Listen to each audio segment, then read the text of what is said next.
here at Ready, Jet, Set, Go. Here at Ready, Jet, Set, Go, we talk about the good, the bad, and the ugly in travels. Maybe once in your life you had a problem as far as your trip was concerned. I have no idea, maybe a delay in your trip, or maybe you have been detained, or maybe, you lost an important or valuable item, such as passport or anything. But today is just like any other day. We're going to be talking something about that. It's interesting because sometimes we do travel to different countries that we're so curious about, and sometimes we didn't even think about, I am not an expert in their language, but we still go.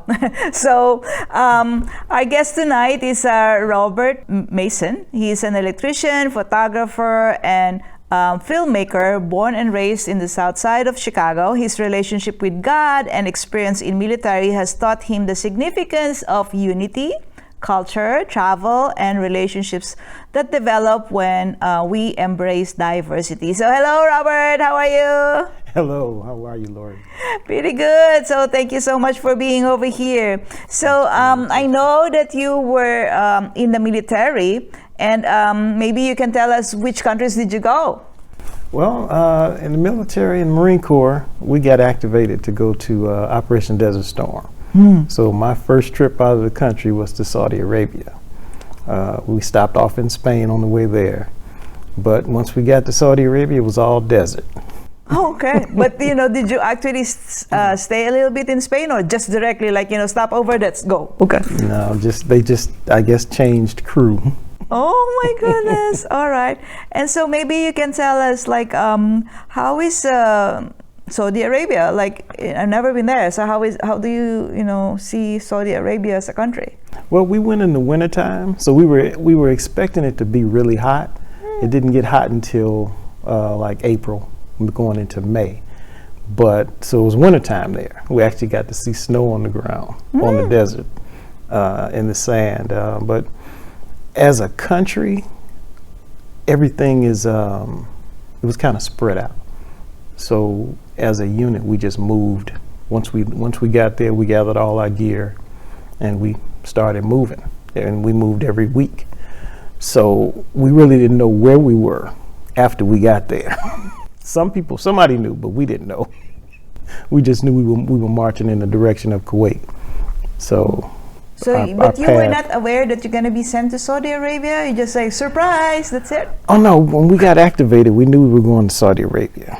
Okay. We just didn't know once we got there, where at in Saudi Arabia. So we started in Jubail and we just marched forward, or north toward Kuwait from there. I was just wondering, were you given a choice where you want to go, or not sure? No choice. Okay, we're gonna go there. Okay, that's it. Once you sign those documents and raise your hand, you get no choices. Oh my gosh. Okay, I was just wondering now, if you can live your life again, would you sign up again to join the military and go to Saudi Arabia? Absolutely. My experience in the Marine Corps was one of the best experiences I've ever had. I went in at age 19, and I still had some growing to do. So it was an opportunity to connect with myself, to find out what I needed to know, what I didn't know, and to move forward from there. So I learned a lot about me during that boot camp experience, and what it takes to be a Marine. And in addition to that, what it was going to take for me to be the man that I wanted to be moving forward.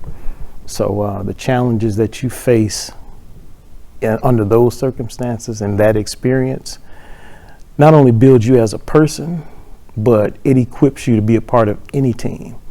And that's something that we really learned together. One of the biggest laughs we had was when we first started on the very first day. You look around and you see all these misfits, and you have to admit that you're one of them. Oh my goodness. But by the end of that 16 weeks of training, we were all Marines. And from day one to that last day, there was a transformation that took place. And that's something that we all celebrate. whose idea is to become a Marine? Well, it was my idea. My first year and a half of college didn't go as well as I planned, and I wasn't prepared. Once I realized that I wasn't ready to be successful in that environment, I chose a different one, and that path was the Marine Corps. I went to work on me. Okay. So what did your parents said about that? Because you will be, going to far away country. They're not gonna see you because it's a secret mission somehow. Well, my father he was in the Army during Vietnam. Oh. And he actually served in Germany. Oh. So he was not excited about my choice because he knew what he experienced. It was a challenge. He didn't have a choice. He was drafted, and he had a lot of years of regret and issues that he dealt with, including PTSD in relation to his experience. Oh. So he didn't really want that for his son. But I explained to him that I needed a crash course in discipline. Even though he taught me that growing up, once I got out on my own, somehow I didn't use what I had been taught. So I needed a reminder. Okay. So I chose the hardest path I could find in order to make sure I got that lesson for the last time. So were there enemies when you were there? Were there enemies? Enemies? Absolutely. In the desert, we had we could hear on the news Saddam Hussein talking about all the Marines that were going to die in his desert. But you're alive. Yeah, absolutely. And one thing, I asked God before I left, why was I going to Saudi Arabia? And the answer that I got was, you're not going to die, you're going to grow. And that's something that I wholly embraced. And that's something that I had an opportunity to share with the troops that I served with. And we were at home in the desert. We were not afraid. We were confident that what we came there to do, we were going to accomplish our mission. Nobody got hurt? No. Okay, thank God. Thank God. You're still one piece. Okay, so I know that you were saying that in your recent trip there was something which happened. Can you tell me the most memorable event that happened that that really didn't correspond to according to your plan? Yeah, okay, go ahead. We went to France for the Cannes Film Festival, and I had also signed up for a health brigade, which is an opportunity to build biodigesters in Ghana. And when I signed up for that trip, I wasn't aware that the dates were going to coincide with the Cannes Film Festival. So all that preparation that I made to attend the festival, I really had to cut it short and fly to Ghana. But I made the most of the time that I had in Cannes. I was only there during the festival for 3 days. So I went early, and I spent that first week just touring the area, me and my wife. And we just experienced that part of France alone, just the two of us. And we watched the development of the Cannes Film Festival. The weeks prior to, that place is totally transformed. We watched them build the beach up, install different cabanas, and it was amazing just to watch the way that city transformed in those last few days. But like I said, I had to cut it short and fly to Ghana, but we accomplished our mission there as well. We built 7 biodigesters for homes that didn't currently have toilets. So now in the community that we worked in, they had an opportunity to install a toilet. Now the family can use it. The community has more access. So did you get to try it? No, I didn't get to try it. Actually, not that one. I got to try one of the other ones that we built last year. Just want to make sure it's functioning. and so it's interesting you talk about this Cannes trip because the only time that I've seen it's a long, like how many, I think like an hour and a half movie probably that Mr. Bean went to Cannes. I think that, that's interesting because every time you talk about kind of like, okay, that's what's coming to my mind because like, he had some difficulties, but it was a funny movie because Mr. Bean is funny. But anyway, so what made you decide like, okay, you want to go and help with this Ghana project? The biodigesters that we built in Ghana started with a group called Global Brigades. And this is actually my third opportunity with them. I also went with the group to Nicaragua, and that's where we did our first work in the health and sanitation, clean water. We built biodigesters as well. We actually, on that trip, we dug trenches for the water line that would supply what we were building. And then I went from there to Panama.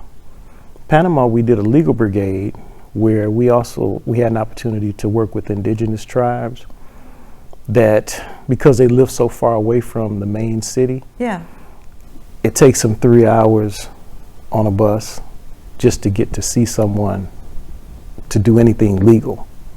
So we pretty much brought the legal clinic to them, and we assisted, I want to say 25 people with filing paperwork that they needed to I guess initiate cases.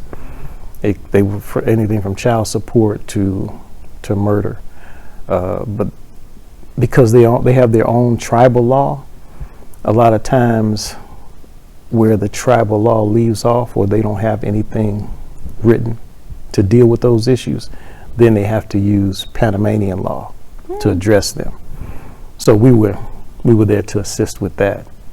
Okay. So how is the trip? Because like you said, like, in order for this indigenous tribe to be seen, they have to travel 3 hours. So you have to travel 3 hours to go there by bus, and then you have to go back again 3 hours by bus. Right.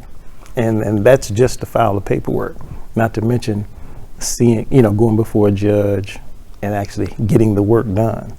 So that may take 6 trips to the city to get it. So you have to go back and forth. Right. Oh wow, that's a long trip. So what do you do when you were traveling like that? Like, I have no idea how are the roads, because like, you said like they're far away, so I have no idea how is that. Yeah, they actually have school buses that drive up and down the main roads, and people just wait. They pack a lunch and they come and stand on the bus stop. They speak Spanish, right? Do you speak Spanish? No, I don't speak any Spanish. So how's the communication with them? Because you're doing paperwork. we had translators. Okay. And that was a big help, because without them, we wouldn't have got much done. Okay. And so how was your first trip together with this group? Because like obviously like I would imagine that was also the first time that you went to Ghana or like, I know, maybe Nicaragua and Panama. Yes, those definitely my first trips to those countries. But the Global Brigades is an organization that started with students, and they were medical students who started to see, when they would go out and do like medical clinics on foreign soil, they would find out that a lot of the diseases and the issues that indigenous people had were related to either clean water or sanitation. So after they would do an initial clinic, they would design a project to address those issues. And they've done it in Nicaragua, Panama, Ghana, a few other countries. I'm not sure the whole list. But because of the trip that we did in Nicaragua, I was so impressed. I wasn't actually on the first trip. I was on the third trip. But I was so impressed with what the group accomplished and the way they described their experience that I knew that's something I wanted to do. So second time around, at work restraints, and I wasn't able to go. The third trip, made a commitment, made it to Nicaragua, and I had one of the best experiences I'd ever had in my life. Okay. The team or the leaders that took us on those trips, they prepared us prior to going, but the process of us being there 5 to 10 days was almost like the experience I had in boot camp, with, getting there on day 1, and then accomplishing the mission of becoming a Marine 16 weeks later. Somehow, in the process of giving of ourselves to this project, our group came together in the same way. And that was something that I embraced, of course, and fell in love with, because seeing that happen with different groups of people from different walks of life, different cultures, just focused on the mission and giving themselves to it. That's a beautiful thing. You know, it's a study abroad, but it's a service learning study abroad, which is very different than, you know, a sightseeing type study abroad. Yeah. So I was just wondering, did you drink water over there? We drank bottled water everywhere. Because you said, like, you know, that was the main concern of the people getting sick over there, the water. Right. The water is an issue, but like I say, the biodigesters that we use,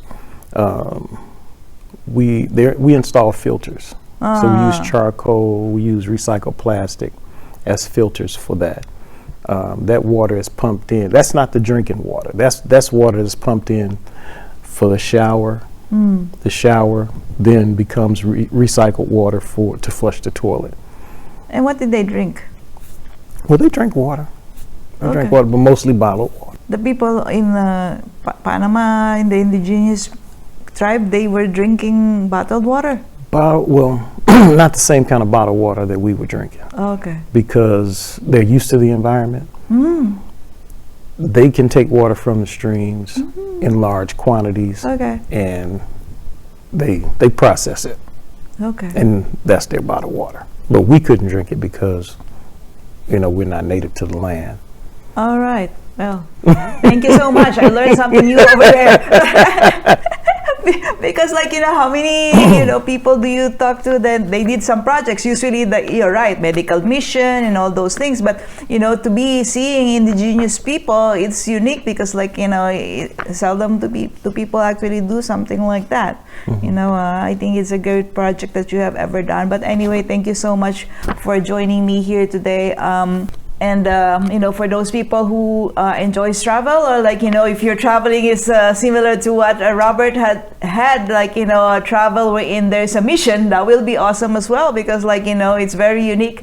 And thank you so much again. And then I'll see you again next time. And bye-bye. Bye. Thanks for the invitation.